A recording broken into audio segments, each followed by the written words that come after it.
Allergy है। वंदे मातरम ये राष्ट्रगान है। ये वंदे मातरम कहते कहते हमारे देशभक्त स्वातंत्र वीर उन्होंने बलिदान दिया है, देश को आजादी दिलाई है। ये राष्ट्रगान है वंदे मातरम, मातृभूमि को वंदन करना, इसमें क्या गलत है?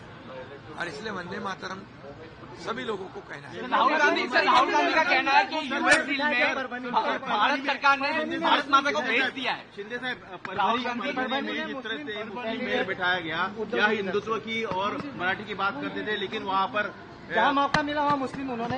अरे बाबा, 2019 में उन्होंने जब बाला साहब ठाकरे जी के विचार छोड़ दिए, इसलिए तो हमने सरकार बदल दिया। सरकार बदल के लोगों के, जनता के दिल का सरकार लाया है, और इसीलिए हम बाला साहब ठाकरे जी के विचार को आगे बढ़ा रहे हैं, डेवलपमेंट को आगे बढ़ा रहे हैं। इसलिए 3.5 सालों में जो राज्य सरकार ने, महायुति ने काम किया है, इसका नतीजा क्या है? हम महायुति विधानसभा में 1 साइड जीत गई, नगर परिषद में जीत गई, महापालिका में जीत गई, अभी जिला परिषद में जीत गई। तो महायुति को, जो हम बाला साहब ठाकरे जी को विचार को आगे बढ़ा रहे हैं, अभी उन्होंने अपना असली चेहरा दिखाया है। शिंदे साहब, आप परभनी के आप जो है बांग्लादेश मुक्त मुंबई करना है। बांग्लादेशी जो है, जहाँ कुछ आधार कार्ड उन्होंने लिए हुए हैं, कुछ गवर्नमेंट डॉक्यूमेंट उन्होंने लिए, उसकी जांच होगी और बिल्कुल वो सब जो कागजात है, जो आधार कार्ड जैसे, वो उसको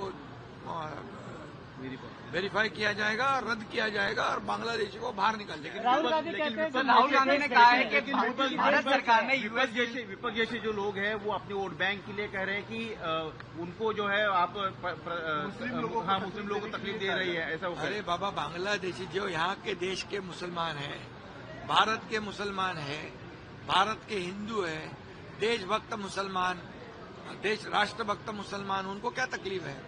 उनको यहाँ पर जो हिंदू देशभक्त है, मुसलमान देशभक्त, वो हमारे हैं। लेकिन बांग्लादेशी जो है हमारे नहीं है, तो बांग्लादेशी को यहाँ से निकालना है। सभी लोगों ने सहयोग करना चाहिए। राहुल गांधी का कहना है कि यूएस ट्रेड डील जो हुई है उसको लेके भारत सरकार ने भारत माता को भेज दिया।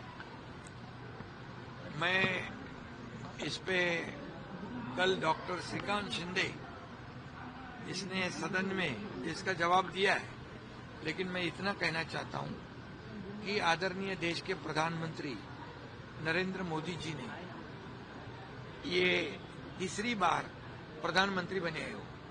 2014 के पहले का अब याद करो, कितने स्कैम, 2G स्पेक्ट्रम, कोयला स्कैम, चारा स्कैम, कॉमनवेल्थ स्कैम, कितने स्कैम, कितने गिनाऊं? मैं पूछता हूं, जब कौन सी सरकार थी? यूपीए गवर्नमेंट थी, कांग्रेस की गवर्नमेंट थी। आज 2014 के बाद प्रधानमंत्री मोदी जी के ऊपर एक भी ब्लॉट लगाने का हिम्मत किसने किया है? एक भी दाग लगाने का हिम्मत किसने किया है? इस भारत को आगे बढ़ाने का काम वो कर रहे हैं। ये 4थे नंबर पे हमारी अर्थव्यवस्था लाई है, ये 3रे नंबर पे लाने की कोशिश हमारी है। प्रधानमंत्री जी को, देश को आगे बढ़ा रहे हैं, इसलिए उनको तकलीफ है। इनको देश आगे बढ़ रहा है, और ये सब लोग पाकिस्तान की बोली बोलते हैं, विदेश में जाके प्रधानमंत्री के ऊपर निंदा, टीका टिप्पणी करते हैं, हमारे देश के खिलाफ बोलते हैं। ये कैसे देशभक्ति है? ये कौन सा देश प्रेम है? और इसलिए इनके बयान की मैं कड़ी निंदा करता हूं और निषेध करता हूं। सर, निशिकांत दुबे ने उनकी मेंबरशिप कैंसिल करने की मांग की है राहुल गांधी की। मैं इतना ही कहूंगा कि ये जो आरोप लगाया है, ये उनके जमाने में यूपीए गवर्नमेंट ने कई बार ऐसे बयानबाजी की है कि देश विरोधी बयानबाजी की है, और ये भारत को आगे बढ़ाने का काम, भारत को आर्थिक महासत्ता बनाने का काम, भारत को आत्मनिर्भर बनाने का काम आदरणीय प्रधानमंत्री मोदी जी करते हैं। इसलिए उनके ऊपर ये आरोप लगाना उचित नहीं है। मैं इतना ही कहूंगा कि ये इनको अधिकार नहीं है। जिन्होंने इतने, राजीव गांधी जी जब प्रधानमंत्री थे तो खुद कहते थे कि केंद्र सरकार का 1 रुपया जो जब राज्य सरकार के पास जाता है, भारतीय नागरिक के पास जाता है, तो जाते जाते 15 पैसे हो जाता है। मतलब 85% करप्शन।